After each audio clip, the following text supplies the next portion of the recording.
Before the sold-out arenas, platinum records, and Oscar gold, Barbra Streisand was just a Brooklyn girl with a voice too big for the neighborhood and a dream too strange for her mother to accept.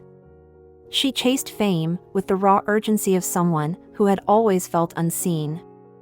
An outsider with something to prove. But as the spotlight found her, brighter and hotter than she ever imagined, Barbra quickly discovered that success came with a heavy collateral damage. What she wasn't ready for, what no one prepared her for, was the cruelty that came with being visible.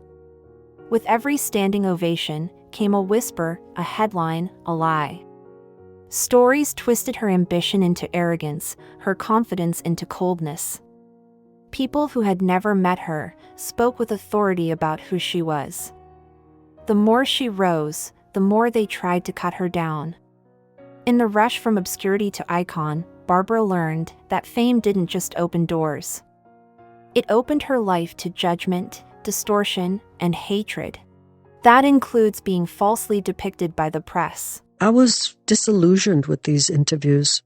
Why waste my time when they didn't print what I said half the time?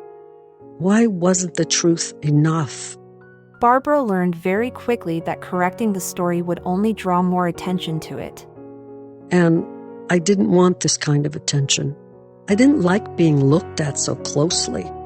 I felt as if I were pinned to a dissecting table.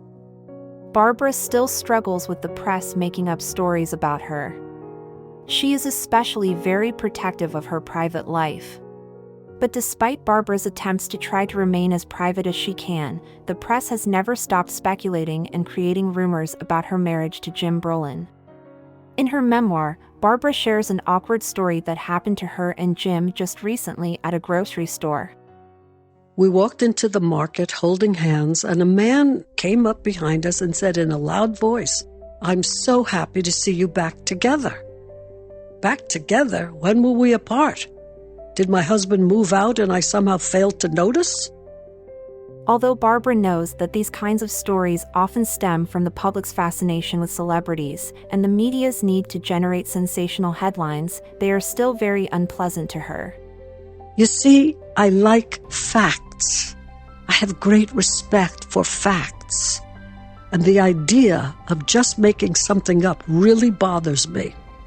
For years, Barbra resisted the idea of writing an autobiography. But she finally decided to set the record straight on all the false things that have ever been written or spoken about her and her loved ones. So I finally said yes to writing this book.